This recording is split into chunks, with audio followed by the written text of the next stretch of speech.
भारत के माननीय रेल मंत्री माननीय श्री पीयूष गोयल साहब, मंच पर उपस्थित मऊ जिले के पदाधिकारी एवं अधिकारीगण, रेलवे के जनरल मैनेजर, डीआरएम सहित अधिकारीगण और यहां माननीय रेल मंत्री को देखने, सुनने और उनकी कृपा का अभिवादन करने के लिए जो हजारों की संख्या में पूर्वांचल के और मऊ जिले के भाई बहन उपस्थित हैं, उन सबको मेरा प्रणाम।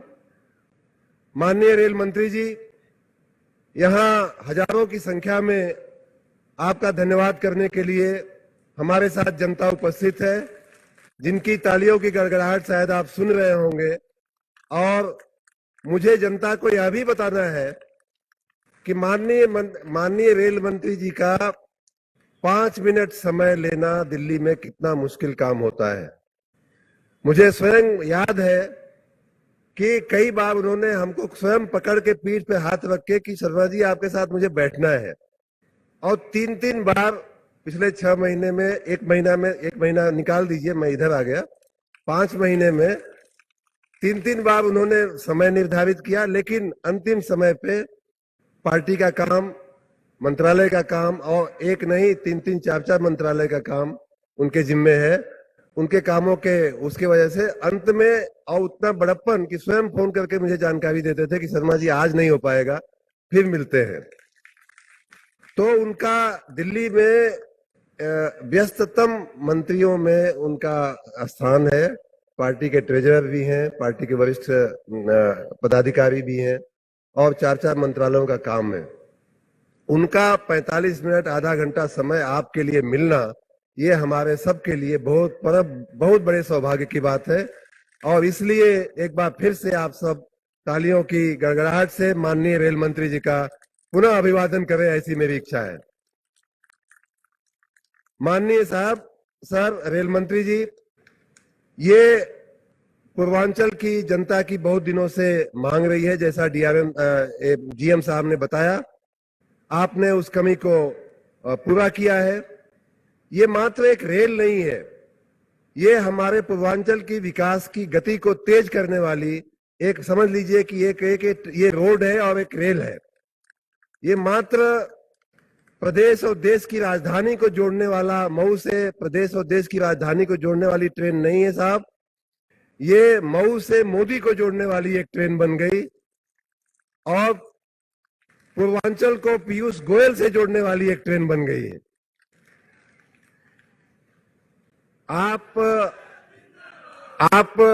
आपके इस कृपा पात्र, आपकी इस कृपा के चलते हमें यह सौभाग्य मिला है कि हम आपका मऊ की जनता को आपका दर्शन करा पाए हैं।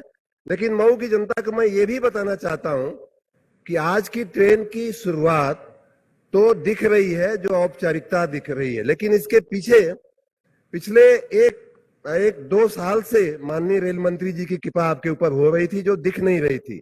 वो ये कि हमने जब रेल चलाने की बात करी तो हमसे ये कहा गया कि भाई चूंकि मऊ में धुलाई के लिए, ट्रेनों की धुलाई के लिए व्यवस्था नहीं है, इसलिए नई ट्रेन वहां से चल नहीं सकती। तो हमने कहा कि तो साहब धुलाई की व्यवस्था कर दीजिए। उसकी मंजूरी लगभग 1.5-2 साल पहले, जो वॉशिंग पिट बोलते हैं, और वो नहीं होती है तो सामान्य रूप से उस स्टेशन से नहीं चल पाती है ट्रेन। वो व्यवस्था हुई और आज की तारीख में वो व्यवस्था कार्यरत हो गई है, इसीलिए नई ट्रेन आपको यहां से मिल पा रही है। आपको यह भी जानकारी दे दूं कि माननीय प्रधानमंत्री मोदी जी ने नए भारत की परिकल्पना की थी, और उस नए भारत की परिकल्पना में नई ट्रेन, हमारी नई रेल या रेल व्यवस्था एक बहुत बड़ा फैक्टर होती थी। हमारे माननीय प्रधानमंत्री जी कहते हैं कि ये रेल मात्र पैसेंजर ढोने वाली साधन नहीं है, बल्कि हमारी अर्थव्यवस्था का ड्राइवर है, हमारी इकोनॉमी को ड्राइव करने वाली एक व्यवस्था है। और मुझे आप सबको ये जानकारी देने में अति आनंद हो रहा है कि माननीय पीयूष गोयल साहब की आगेवानी में, लीडरशिप में, रेल मिनिस्ट्री ने जो काम किए हैं वो नए भारत के निर्माण में एक एक ईंट करके उसमें उस बिल्डिंग को, उस इमारत को सजाने में, बनाने में किस तरह से नए भारत के निर्माण में वो योगदान दे रही है रेल व्यवस्था, उसके कुछ उदाहरण मैं आपको देना चाहूंगा। पहली शुरुआत मैं स्वच्छता से करना चाहूंगा। आपने दशकों पहले, वर्षों पहले रेल में यात्राएं की हैं और आज का रेलवे स्टेशन आप देखिए, वो रेलवे स्टेशन पहले से कहीं अलग है। आपने जो लोग हवाई सफर किए होंगे उन्होंने एस्केलेटर की व्यवस्था हवाई अड्डों पे देखी होगी। अब आपके हमारे रेलवे स्टेशन पे एस्केलेटर जैसी व्यवस्था कि जहां जो लोग चढ़ के नहीं जा सकते उनको एस्केलेटर जो है ले जाए, लिफ्ट की व्यवस्था। ये आपने, ये नए भारत की शुरुआत है। ये भाइयों बहनों, ये माननीय पीयूष गोयल जी के नेतृत्व में ये काम हमारे रेल में हुआ है। इतना ही नहीं, कुछ चीजें हैं जो दिखती नहीं है।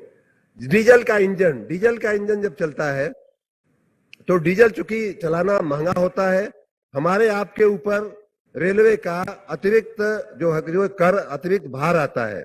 उन्होंने निर्णय लिया, माननीय प्रधानमंत्री जी को, मुझे याद है मैं ही प्रधानमंत्री कार्यालय में रेल मंत्रालय देखता था, काफी झगड़ा करके इन्होंने कहा कि नहीं, अब हम डीजल नहीं चलाएंगे, अब हम इलेक्ट्रीफाई करेंगे, अब हम बिजली से चलाएंगे। और मैं स्वयं बहुत आश्वस्त नहीं था उस बात से कि हो पाएगा कि नहीं, लेकिन उन्होंने हिम्मत करके कहा कि नहीं, इससे हमारी रेल की यात्रा इससे सस्ती हो जाएगी। तो इस तरह के एक और चीजें, जो ट्रेनें हमारी उसी रेल की पटरी पर उसी सिग्नल से 60 और 80 और 70 की स्पीड से चलती थी, उसी पटरी पे इन्होंने 120 और 130 किलोमीटर प्रति घंटे की रफ्तार से ट्रेनें चलाना शुरू किया। आज न जो बुलेट ट्रेन है वो भी अपने देश में एक वास्तविकता बनने जा रही है। तो ये माननीय पीयूष गोयल साहब का नए भारत के निर्माण में रेलवे मंत्रालय के जरिए इतना बड़ा योगदान, मुझे लगता है कि एक ऐतिहासिक योगदान है। भाइयों बहनों, आपके समक्ष इस समय भारत के ऐतिहासिक रेल मंत्री आपके समक्ष हैं। आपको मालूम है कि पहले की व्यवस्थाओं में क्या होता था, खाली, और हमारे प्रधानमंत्री जी ने और पीयूष गोयल साहब ने इस बात को बड़े आग्रह पूर्वक खत्म किया कि पहले की व्यवस्थाओं में मात्र एक स्टेशन दे देना गाड़ी को, वो रेलवे के बजट में होता कि प्रमुख बातें होती थी कि फलाने जगह स्टेशन ऐड कर दिए गए। आज क्या बात होती है कि हम बुलेट ट्रेन लगाएंगे, हम जो है हाई स्पीड ट्रेन लगाएंगे, हम इलेक्ट्रिक लोकोमोटिव लाएंगे जिससे कि जो धुआं कम हो, लोगों का खर्चा कम हो। तो इस नए भारत के निर्माण में रेलवे मंत्रालय ने बहुत योगदान दिया है। माननीय पीयूष गोयल साहब का मैं सर आपको मऊ की जनता की ओर से, पूर्वांचल की जनता की ओर से खूब खूब धन्यवाद करता हूं। और एक अंतिम बात ये भी कहना चाहूंगा कि मैं राजनीति में नया आया और जिस दिन मैंने शायद भारतीय जनता पार्टी ज्वाइन की, उसी के अगले दिन आपका ये कृपा हमारे क्षेत्र को मिली। इससे मेरा व्यक्तिगत आपको नमन है, व्यक्तिगत खूब खूब धन्यवाद है और मेरा मान सम्मान बढ़ा। और लेकिन आपको मालूम है, आप भी कहते रहते हैं, माननीय प्रधानमंत्री जी कहते रहते हैं कि अच्छे काम का पारितोषिक जो इनाम है वो यही है कि ज्यादा काम किया जाए। और तो इसलिए हम मऊ की जनता की ओर से आपसे और भी मांगे करेंगे। आने वाले दिनों में मऊ से मुंबई को जोड़ने की भी मांग है, वो भी पूरी होगी। और मैं आशा रखता हूं कि आपकी कृपा दृष्टि हमारे ऊपर ऐसे ही बनी रहेगी। खूब खूब धन्यवाद माननीय गोयल साहब।